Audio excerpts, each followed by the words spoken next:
Mesdames, Messieurs, encore une fois, bonsoir, bienvenue à l'émission Jens Camoner.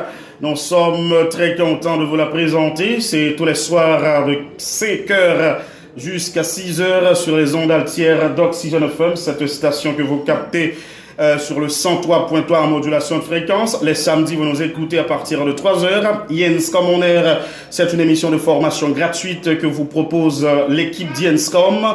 Jenscom, c'est Institut d'enseignement supérieur commercial à la rue 12A au Collège Saint-Esprit. C'est une école de commerce qui a vu le jour le 20 novembre de l'année 2004. Donc 2004-2019, vous pouvez compter combien cela nous fait. Depuis que nous exerçons ce pouvoir de la parole, depuis que nous donnons cette arme assez puissante qu'est la communication orale aux gens. Donc parler le français, c'est une chose, le faire en public, c'en est une autre, et surtout parler comme un Français, c'est vouloir imiter le colon qui nous a fait souffrir. Vouloir parler comme un académicien pendant seulement 6 mois, c'est se perdre en conjecture, parce que bien évidemment, lorsqu'on vous promet monts et merveilles, mes chers amis, il faut toujours penser que c'est une... est-ce que je peux parler d'arnaque? Est-ce que je peux parler de piège? Mais vraiment, il faut penser que moi, à cette émission, je ne vais pas vous promettre que vous allez parler comme un académicien, que vous allez parler comme un petit Français égaré de France après 6 mois, parce que vous avez passé 14 ans à l'école, vous avez des difficultés encore une fois à vous exprimer en bon français. Donc, nous, à Jenscom, nous vous invitons à venir apprendre la communication orale et le français pour pouvoir parler le français de par vous-même. Parler le français de par vous-même. Parce que c'est un apprentissage assez personnel, ce que l'on appelle parler. Donc parler, on ne vous apprend pas vraiment à parler, vous parlez. Et c'est pour cette raison que l'enfant, mes chers amis, il arrive à parler. Parce que justement, il entend que l'on parle. Et quand son heure est venue, il commence par faire des efforts pour baragouiner, pour répéter assez mal, et finalement pour bien prononcer, pour bien dire les mots. Donc maintenant, comprenez bien que si vous voulez apprendre à parler, la première chose à faire, c'est de suivre, c'est d'écouter, c'est d'auditionner ceux-là qui parlent et qui parlent bien. C'est la première chose, la première démarche. La deuxième chose, la deuxième démarche, c'est de vous impliquer corps et âme. C'est de vous impliquer corps et âme. C'est pour cette... Et pour vous impliquer, il vous faut du temps, mes chers amis. Pour apprendre à parler, il vous faut du temps. Surtout pour apprendre à parler le français. Pour apprendre à parler le français, il vous faut du temps. Du temps et de la patience. Du temps et de la patience pour apprendre à parler le français. Et quand on vous dit que dans 3 mois, vous allez parler très bien le français, dans 2 mois, vous allez parler le français, dans 6 mois, vous allez parler le français comme un académicien, Madame Mounsayo est l'énervé. Est-ce que vous avez parler français ça? Parce que, ou quand le monde qui parle français, fait énervé pour s'il y a énervé en français. Parce que tout tutu, tout intéressante, c'est le monde n'a pas entrer dans la culture. C'est le monde n'a pas entrer dans ça qui fait le monde même, monde lié. Par exemple, moi-même, Garien Boise, moi, sont haïtiens. Je toujours dit ça. Depuis que je parle, vous attendez que sont haïtiens qui parlent. Non, ils ont dit français. Même si je parle français à bien. Ou je parle français à bien, pas vrai? Même je parle tant que sont haïtiens. Donc, même haïtiens, ça, qui parle français, fait le nerve pour le nerveux. Bon, mandons haïtien qui parle bien français pour le jouer en français. Il n'est pas privé parce que j'essaye de jouer nous connaissons. Non seulement pour nous comprendre ni sans créole pour dire, et ou même tout ces cultures pas. Et ça qui fait bon mot, yo tout depuis haïtien né avec dit. Quel que soit côté haïtien hier, pour reconnaître son haïtien lié, green mot ça depuis le dit ou déjà son haïtien. Et me toujours dit ça dans l'émission, hein, gain langue et culture, langue et société. Donc pas quitter aucun monde à promettre nous que vin dans l'école pa ou pral parler tant que son académicien ou pral parler tant que son petit français ou pas besoin parler français tant que son petit français ou pas besoin parler tant que son petit français ou besoin parler français à bien mais tant que son haïtien et même moun k'ap djou pour parler français tant que son petit français yo parler tant que son haïtien et là y a prend pause pour parler tant que son petit français ou vinn yo pas yo même yo vinn pas naturel. OK? Moun nan vinn pas naturel. Ou vinn pas même bay moun nan trop importance parce que elle a fait trop zuzu, l'a fait trop intéressante. La langue c'est un outil de communication, un outil d'échange. Il nous faut tout simplement utiliser la langue pour pouvoir entrer en contact avec l'autre. Il nous faut mettre en pratique les règles de la langue. Ça c'est important. On ne vous dit pas de parler, de commettre des fautes à tout bout de champ. Mais on vous dit de parler, mais dans ce que vous dites, on va reconnaître votre culture, on va reconnaître votre source et votre souche. On va reconnaître votre source et votre souche, mes chers amis. Moi, à ce microphone, lorsque je parle en connaissance de cause parce que j'étudie. Ce n'est pas pour rien qu'après les études de droit, j'entame des études en master en sciences du langage. D'abord la licence, ensuite, justement, le master. Donc, comprenez bien que je ne vais pas parler comme parlent les autres.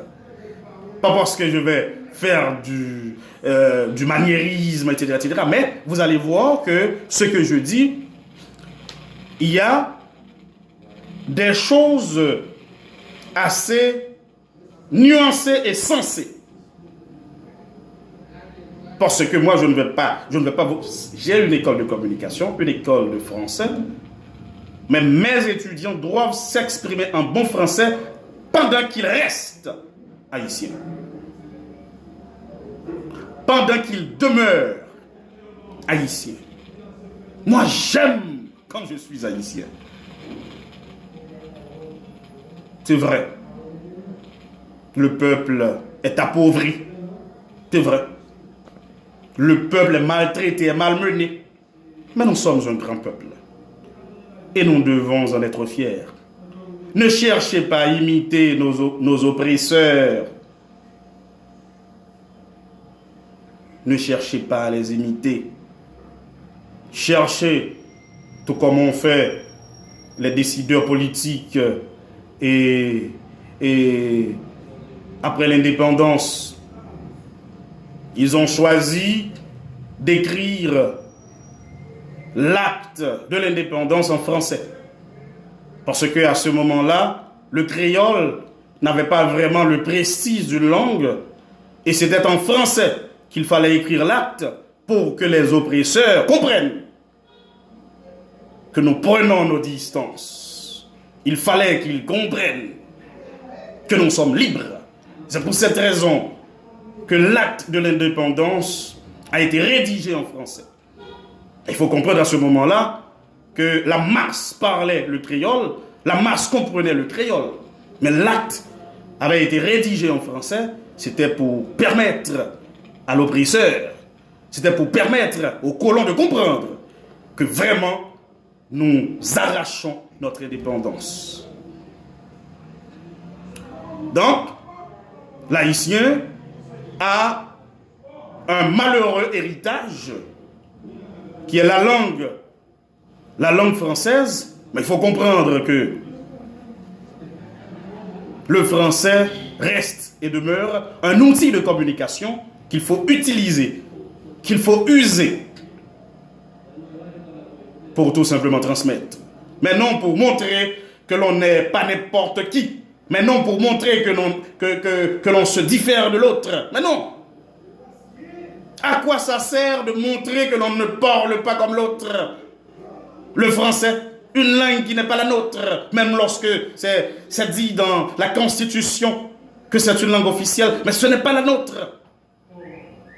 Ce n'est pas la nôtre. Le créole, ce mélange de langues, une langue qui est construite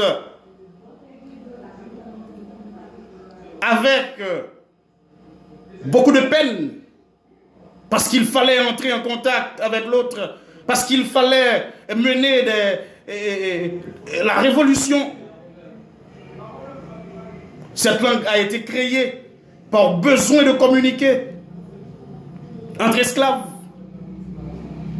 Mais maintenant, si on parle le français, c'est parce que justement,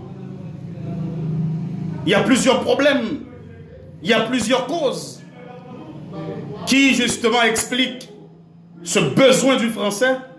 C'est parce que jusqu'à présent, on ne fait rien pour que le créole puisse être hissé au rang des langues dont on a besoin, comme l'anglais par exemple. Pourquoi on a besoin de l'anglais? C'est parce que justement, il y a une production. Il y a des choses qui sont construites. Et à ce moment-là, c'est en anglais. A-t-on jamais vu un ordinateur en créole? Des logiciels, etc., etc. Donc maintenant, si nous voulons que notre langue soit une grande langue, le créole, eh bien, il faut commencer par produire. Il faut commencer par produire et que maintenant les gens de l'extérieur, lorsqu'ils viennent acheter, ils vont devoir apprendre notre langue. Ce que nous avons et ce que nous vendons à l'étranger, nous allons justement essayer de tout mettre en créole. Et à partir de ce moment, les gens vont apprendre le créole. Donc maintenant, lorsque nous parlons le français, c'est par besoin. C'est pour ne pas se perdre. C'est pour ne pas se perdre, c'est pour s'ouvrir à l'international. Et ce n'est pas seulement le français, on a besoin aussi de l'anglais. On a aussi besoin de l'espagnol. On a aussi besoin de l'espagnol, de l'anglais. Parce qu'on doit s'ouvrir. Le créole, ça va nous faire rester dans notre zone de confort, dans notre coin. Parce que bien évidemment, il n'y a pas beaucoup de pays qui parlent le créole. Et même les pays créolophones, si on s'exprime de cette manière, il y a différents créoles. Il y a le créole haïtien, il y a le créole de Martinique, il y a le créole de Guadeloupe. Donc, et c'est ça le problème de cette langue. C'est ça le problème de cette langue. La langue n'est pas unifiée. Donc, il faut travailler. Et c'est là où on parle de politique linguistique. L'État doit commencer par penser à intervenir dans cette question, la question de langue. Parce que la langue fait aussi partie de l'évolution d'un pays. La langue fait aussi partie du progrès d'un pays. Donc même là, quand on intervient par exemple, quand on investit par exemple dans l'agriculture, on investit dans l'éducation, on investit dans tel ou tel domaine, on peut aussi penser à avoir une politique linguistique qui va permettre justement que l'on donne un niveau assez avancé à la langue. Mais moi, je parle de cette manière, c'est de par ma formation en sciences du langage. Vous n'allez pas voir, par exemple, d'autres personnes qui n'ont pas étudié parler de cette manière. Parce que moi, je vis en donnant des cours de français. Pourtant, vous remarquez comment je parle du français. À chaque fois que je fais des approches par rapport à cette langue, vous voyez comment je parle. Donc je vous dis que c'est la langue des oppresseurs, la langue du colon, la langue, etc. C'est vrai que je parle français, mais je ne veux pas devenir un Français en parlant le français. Mais non, je ne veux pas devenir un Français en parlant le français. Je reste haïtien pendant que je parle le français. Et les gens qui doivent venir apprendre à Yenscom, ils doivent rester eux-mêmes en parlant bien le français. Ils doivent rester eux-mêmes. Parce que dès que vous imitez l'autre, vous vous perdez complètement. Vous vous effacez pour laisser paraître l'autre. Et l'autre apparaît. Et vous disparaissez. Donc pendant que vous imitez l'autre, l'autre apparaît et vous disparaissez.